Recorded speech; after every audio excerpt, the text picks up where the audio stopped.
नमस्कार दोस्तों, स्वागत है आप सभी का हमारे इस चैनल द शास्त्र सागर पर। अगर आप भी अपने जीवन में कुछ नया सीखना चाहते हैं तो चैनल को सब्सक्राइब जरूर करिएगा।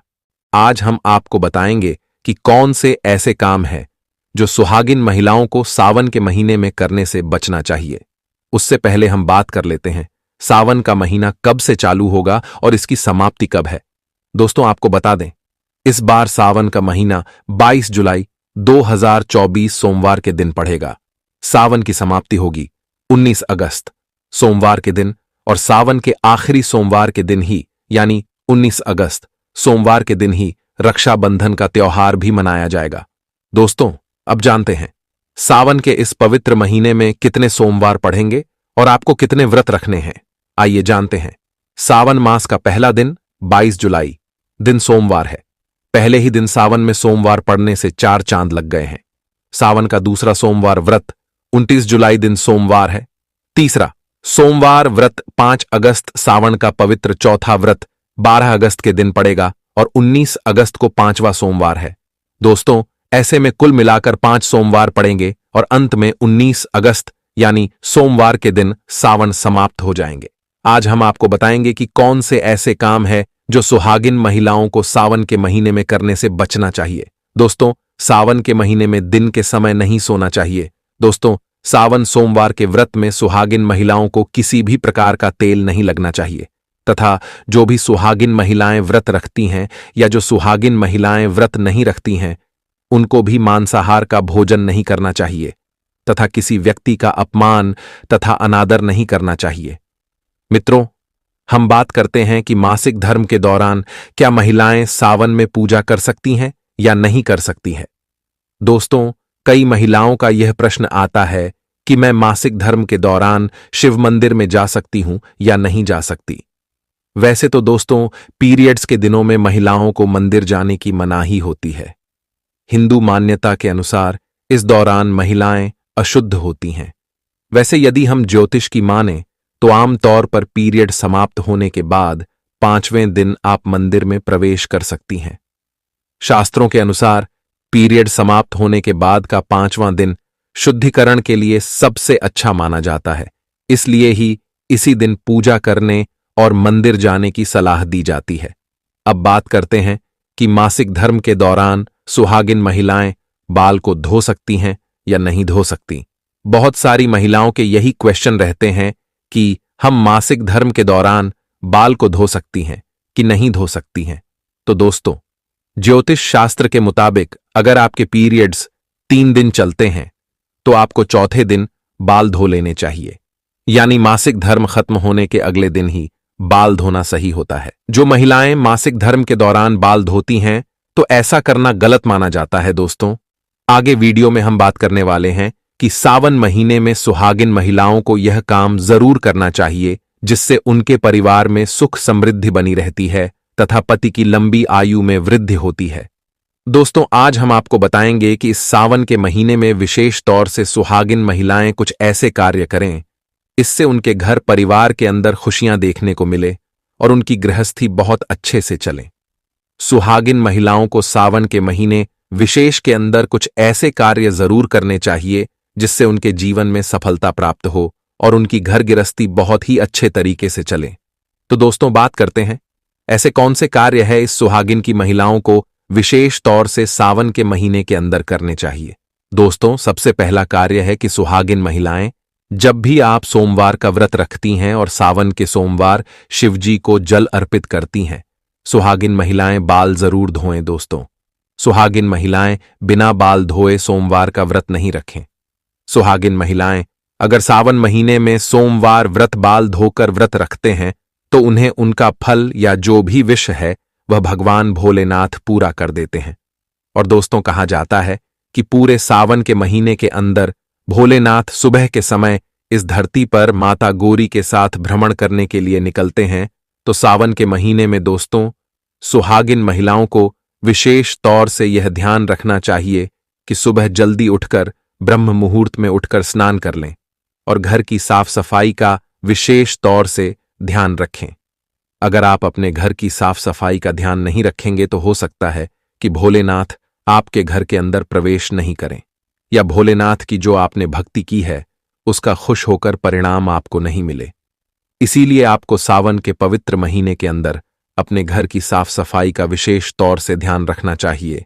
इसी के साथ दोस्तों, सुहागिन महिलाएं जो 16 सोमवार का व्रत रखती हैं, आपको यह जरूर ध्यान रखना चाहिए कि आपको इस सावन के महीने के पहले ही सोमवार या फिर किसी भी अंतिम सोमवार से ही आप इन्हें व्रत का पारण लें और व्रत करने का सौभाग्य लें, तो निश्चित तौर से आपके इस जीवन के अंदर सुख आने लगता है और आपके वैवाहिक जीवन बहुत ही अच्छा चलता है। कुछ कुंवारी कन्याएं भी 16 सोमवार का व्रत इसीलिए रखती हैं ताकि उनको एक योग्य और गुणी व्यक्ति, उनके जीवन साथी की प्राप्ति हो। तो सुहागिन महिलाओं को भी, कुंवारी लड़कियों को भी आपको यह व्रत 16 सोमवार से करना चाहिए, जो कि सावन की शुरुआत से ही करना चाहिए, ताकि भगवान भोलेनाथ की भक्ति का आपको जीवन के अंदर मौका देखने को मिले। दोस्तों, इसी तरह अगली बात करें तो सुहागिन महिलाओं को सुहाग की वस्तु विशेष सावन के महीने के अंदर जरूर पहननी चाहिए। 116 श्रृंगार कीजिए और साथ साथ सुहागिन महिलाओं से निवेदन है, आज की फैशन के दौर के अंदर कोई महिलाएं मांग धारण नहीं करती हैं। अपने आप को इस सावन के 16 सोमवार के दिनों में मांग जरूर भरनी चाहिए।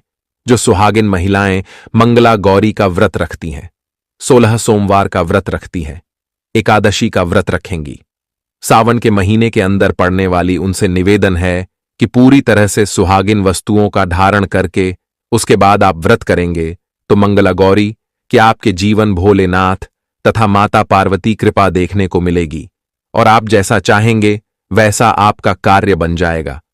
वह सुहागिन महिलाओं को इसका विशेष प्रभाव देखने को मिलता है। और सुहागिन महिलाओं से यह निवेदन और है कि इस सावन के महीने के अंदर अपने से बड़ों या अपने छोटे चाहे कोई भी हो, किसी का भी आपको अपमान नहीं करना चाहिए। अगर सावन के महीने के दौरान आप किसी का भी अपमान करते हैं तो आपको अपने जीवन के अंदर कभी भी खुशियां देखने को नहीं मिलती हैं। सावन के महीने में आप अपने पति का सम्मान करें और जितना हो सके लड़ाई झगड़े से आपको बचना चाहिए। सुहागिन महिलाएं अगर इन चीजों का ध्यान रखें, सावन का व्रत रखेंगी, तो उसके जीवन के अंदर दोस्तों खुशियां देखने को मिलेगी और उसे कभी भी किसी प्रकार के दुख का सामना नहीं करना पड़ेगा। दोस्तों, सावन का महीना भगवान शिव से जुड़ा है। उन्हें भोलेनाथ भी कहा जाता है कि वह अपने भक्तों की एक पुकार मात्र से उनकी मदद को दौड़े चले आते हैं। वहीं सावन का पर्व गृहस्थ जीवन बिताने वालों के लिए विशेष स्थान रखता है। दरअसल सावन को शिवजी और मां पार्वती के विवाह वर्षगांठ के रूप में भी मनाया जाता है। बताया जाता है कि अगर विवाहित महिलाएं तो पूरी विधि के साथ इस दिन भगवान शिव की पूजा करें तो उनके पति की लंबी उम्र का वरदान होने मिलता है। कि भगवान शिव की पूजा कुंवारी कन्याएं भी कर सकती हैं, लेकिन विवाहित महिलाएं भगवान शिव की पूजा करती हैं तो इसका फल वह पति के लिए भी पा सकती है। तो चलिए आपको बताते हैं कि किस तरह से आप भगवान शिव को प्रसन्न करके पति की लंबी उम्र का वरदान प्राप्त कर सकती हैं। और अगर कुंवारी कन्याएं हैं तो वह भी इसी तरीके से भगवान शिव को प्रसन्न कर मन वांछित फल पा सकती है। सबसे पहले तो जरूर जान लें कि आपको सावन के सोमवार का व्रत जरूर रखना चाहिए। दोस्तों, इस आपको जरूर आपका मनचाहा फल मिलेगा। महिलाएं अगर सावन में सोमवार के दिन व्रत रखें तो इससे महासचिव प्रसन्न होते हैं और कुंवारी कन्या व्रत रखती है तो उन्हें अच्छे वर की प्राप्ति होती है। इस व्रत के दौरान फलाहार रहे और उनके पसंद की चीजें जैसे बेलपत्र, चंदन, चावल, दूध भेंट कर पूजन करें। इसके अलावा सावन के दिन दूध अश्रुजल से भगवान शंकर का अभिषेक करने से भोलेनाथ प्रसन्न होकर आशीर्वाद देते हैं। दोस्तों, ओम नमः शिवाय 3 शब्दों का यह मंत्र इतना चमत्कारी है कि आपके जीवन को पलट कर रख सकता है। तो आपको कहना है ओम नमः शिवाय का जप जरूर करना चाहिए। जब सुबह उठे तब करें, जब आप सोने जाएं उससे पहले इस मंत्र का जप करें। लेकिन सावन के महीने में तो इस मंत्र का अलग ही महत्व है।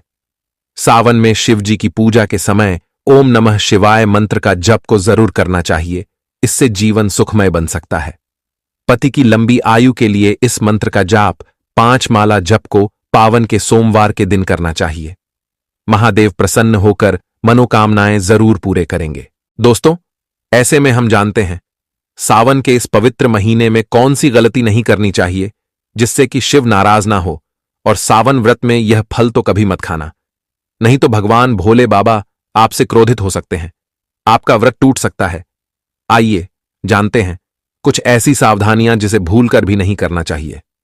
दोस्तों, नंबर 1, शास्त्रों में कहा गया है कि व्रतधारी को उधार मांगकर फल आदि नहीं खाने चाहिए। इससे पाप लगता है और व्रत अधूरा रह जाता है। सोमवार का व्रत हो या कोई भी व्रत क्यों ना हो, पड़ोसियों से मांगकर भी व्रत आदि में फल वगैरह नहीं खाने चाहिए। व्रत में उधार मांगकर खाने से व्यक्ति का व्रत झूठा हो जाता है। ईश्वर की शरण में आने पर व्यक्ति को झूठ नहीं बोलना चाहिए, कर्ज नहीं लेना चाहिए, चुगली आदि नहीं करनी चाहिए, उधार मांगकर भी नहीं खाना चाहिए। अगर आपको कोई अपनी मर्जी से खाने के लिए व्रत में कुछ देता है तो उसे आप खा सकते हैं, लेकिन व्रत में कम से कम उधार मांगकर फल आदि नहीं खाना चाहिए। इससे पाप लगता है और व्यक्ति की पवित्रता भंग हो जाती है। दोस्तों, नंबर 2, सोमवार का व्रत हो या सावन का व्रत, आपको नाशपत्ती नहीं खाना चाहिए। दरअसल इस फल का नाम नाश यानी नाश करने वाला होता है, इसलिए इस फल को व्रत में नहीं खाना चाहिए। व्रत आदि को छोड़कर किसी और दिन आप कभी भी खा सकते हैं, लेकिन अगर जिस दिन आपका व्रत हो उस दिन नाशपाती का सेवन नहीं करना चाहिए, भगवान को भी नाशपत्ती नहीं चढ़ना चाहिए। नंबर 3, कुत्तू का आटा खाने से भी आपका व्रत टूट सकता है। आपको बता दें, लंबे समय से रखा हुआ आटा आपका व्रत भंग कर सकता है। दरअसल पुराने आटे में घुन आदि कीड़े वगैरह पड़ जाते हैं जो ठीक तरह से दिखाई भी नहीं देते। ऐसा आटा खाने पर दरअसल आप मांस का सेवन करते हैं और व्रत में कीड़े खाना घोर पाप के बराबर माना गया है और आपका व्रत भी भंग हो जाता है। व्रत में ताजा आटा खाना चाहिए। लंबे समय से रखे हुए आटे में कीड़े पड़ जाते हैं, ऐसा कभी ना करें। व्रत हमेशा शुद्धता में ही रखना चाहिए। दोस्तों, सावन का महीना बड़ा ही पवित्र महीना माना गया है, इसीलिए यह 5 चीजें भगवान शंकर के पास कभी ना रखें। तो चलिए जानते हैं उन 5 चीजों के बारे में। नंबर 1, जहां रखा हो शिवलिंग या महादेव की कोई भी प्रतिमा तो वहां पर भूलकर भी चप्पल जूते लेकर नहीं जाना चाहिए। जरा सोचिए, जब आपके कमरे में कोई चप्पल लेकर प्रवेश करता है तो आपको कितना क्रोध आता है। इसी कारण महादेव भी आपसे नाराज हो जाते हैं और आपको मिलने वाला फल नष्ट हो जाता है।